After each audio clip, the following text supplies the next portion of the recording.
Hello, my name is Ralf Friedrichs. I'm an addiction recovery coach and a host of the Take Your Life Back Today show. As an addiction recovery coach, I want to share something with you. And let me be crystal clear to leave an everlasting impact upon you. Just imagine being buried alive. You're in the coffin, but you know you're not dead. You try to lift the lid of the coffin, but the enormous weight upon the lid is keeping that lid from opening. You just think you're going to die. But then you think, maybe if I bang on the lid, I might unsettle the dirt, and maybe, just maybe, somebody might notice and start digging their way down to help me. This is what it's like to find yourself at the lowest point of alcohol and drug addiction. You know you need help, you know you can't do it on your own, but you don't know where to turn for help. In reality, I guarantee you there are people standing there. You just didn't know that. You just think, today, you will die. Usually, though, people don't think about death when they're habitually using and abusing drugs and alcohol. In order to feed an addiction, you have to be great at repressing the fear of death.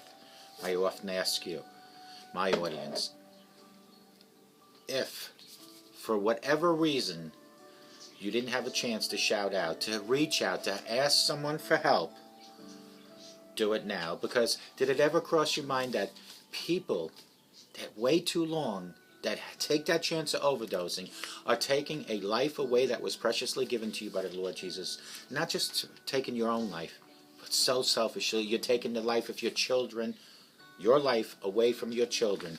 You're taking your life away from your grandchildren. You're taking your life away from all loved ones and friends. Folks, if you have a pulse, and you're breathing, and you're watching me, you still have a chance for a fair fight. Too many people think that drug and alcohol addiction is a choice. It's not. Folks, it's a disease that can only be battled and beaten with proper help. And you need to reach out for that help. Don't be the person that's on these index cards that waited until it was too late.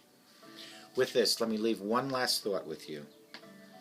If you wait too long, if you don't ask for help, you will be like the person on these index cards, and then it might be too late. Give me a call at 844-405-HELP, and I promise you, I will help you take your life back. Don't let your life go to waste. There are people like Larry Geis from the Geis Academy at 516-458-2741. He is an addiction recovery coach, a life coach. He has over 30 years experience, folks. He will help you from your addiction to your recovery, from low self-esteem to higher self-esteem, from depression to happier times.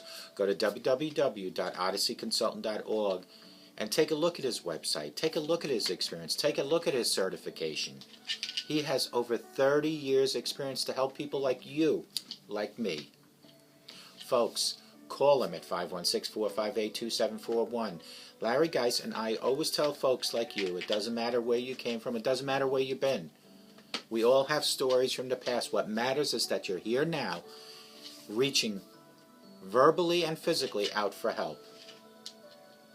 The shameful thing is when you don't ask for help, because you do become like that person I read about from those index cards. When it's too late, it's too late. Some things are irreversible, like death. Overdose is irreversible.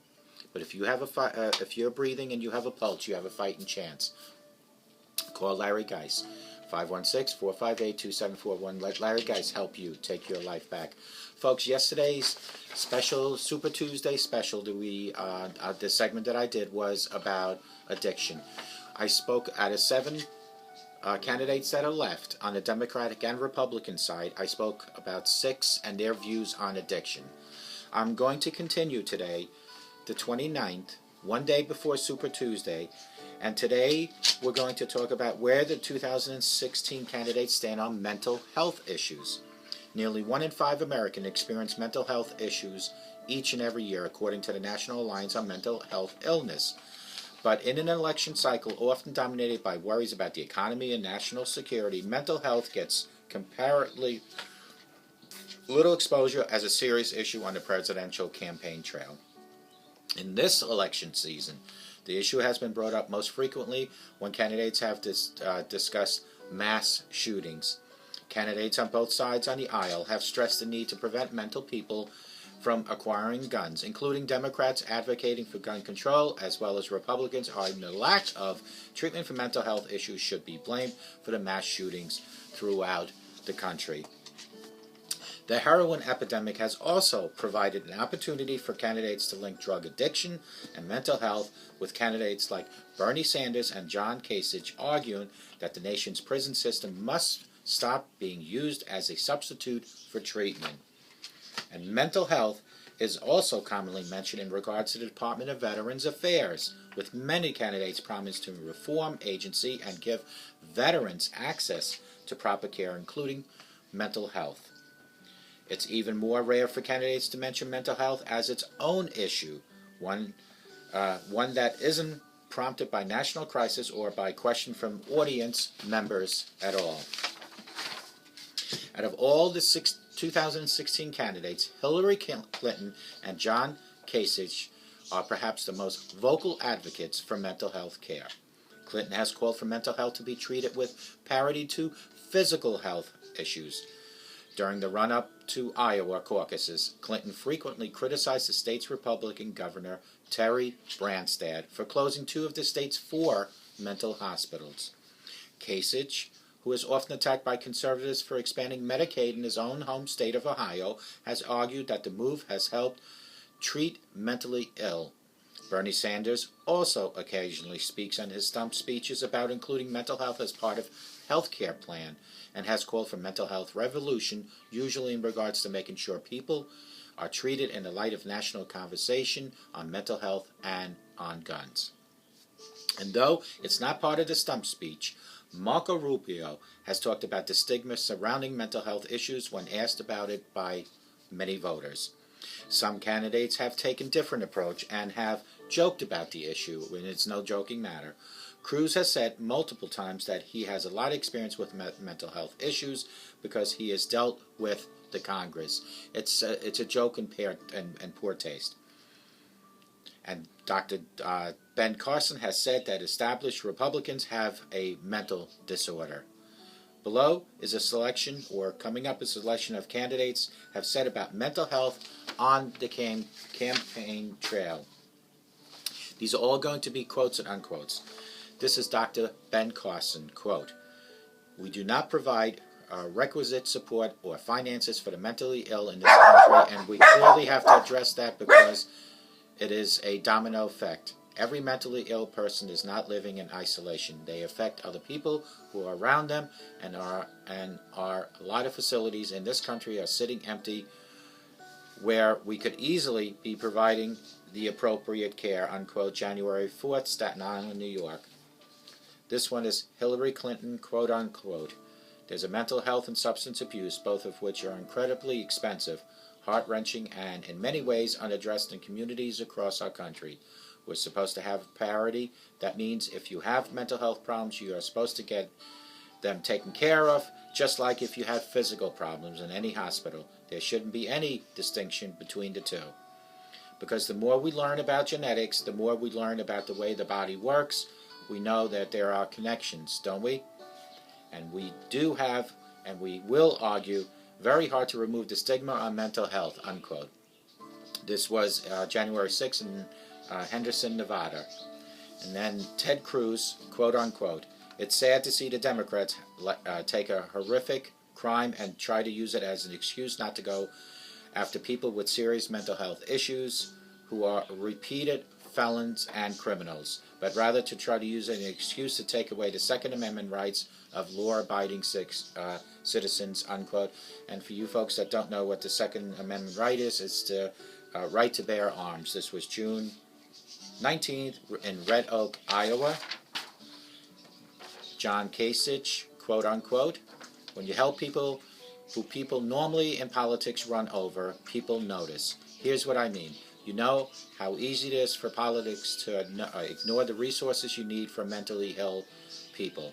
It's really easy. They don't have a lobby. They don't have any power. So when they tend to them, when you make sure that they treat them right, the great thing is, do they really get the treatment? I don't think so. And people notice that, and they don't respect that.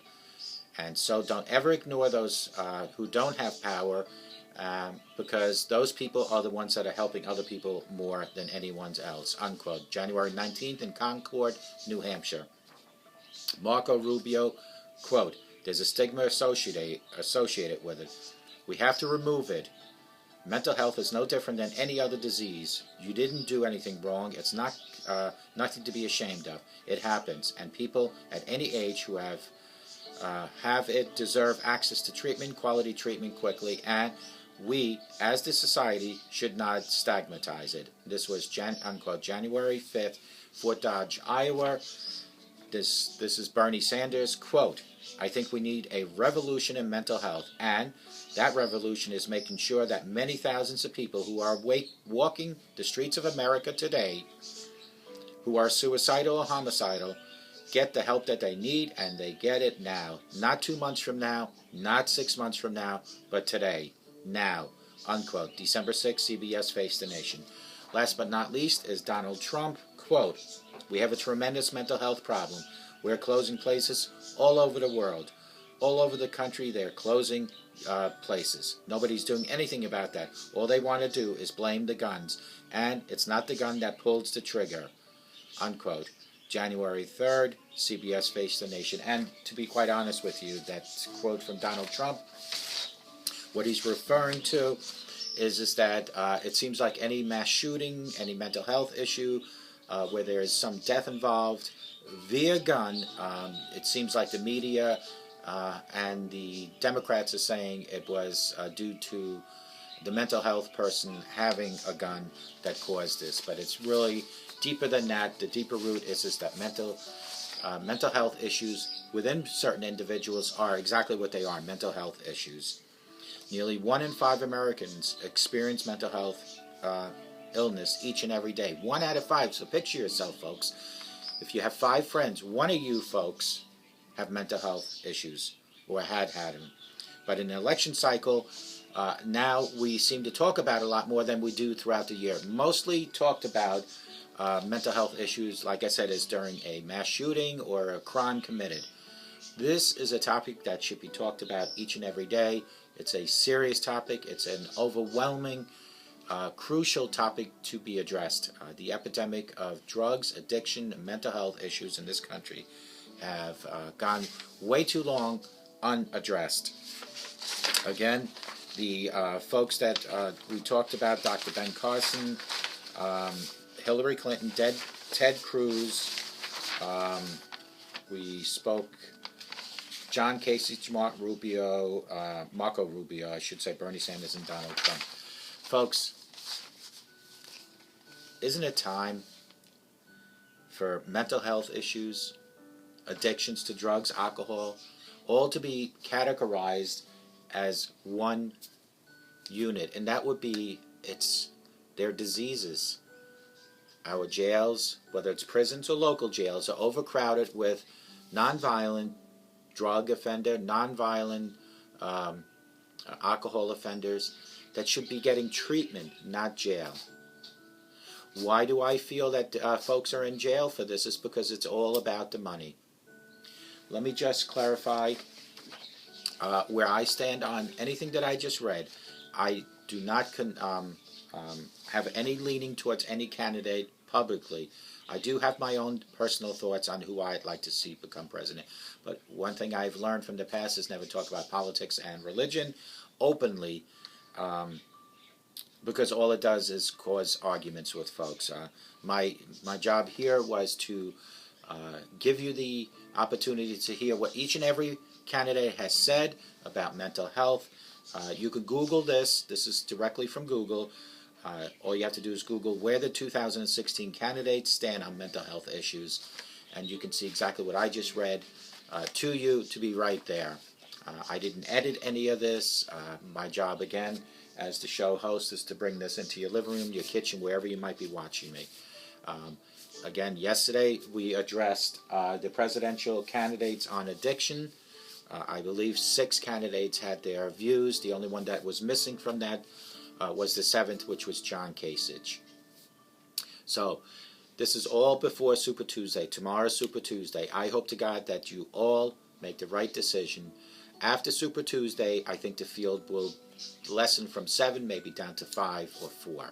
At that point, I will pick 1 or 2 more topics that I feel are directly related to what we discuss on this show, and I will compare the last candidate standing on how they feel about those issues, and I will bring that into your living room, into your kitchen, so that you have the opportunity to make the decision on who you want to become president. Now, Super Tuesday will not cover all areas, but by March 15th, most of the areas will be covered. But Super Tuesday is a huge one because I think it would eliminate 1, 2, or 3 candidates. Folks, I hope to God that you enjoyed this segment, I should say. I hope you all have a great day, and may God bless each and every one of you.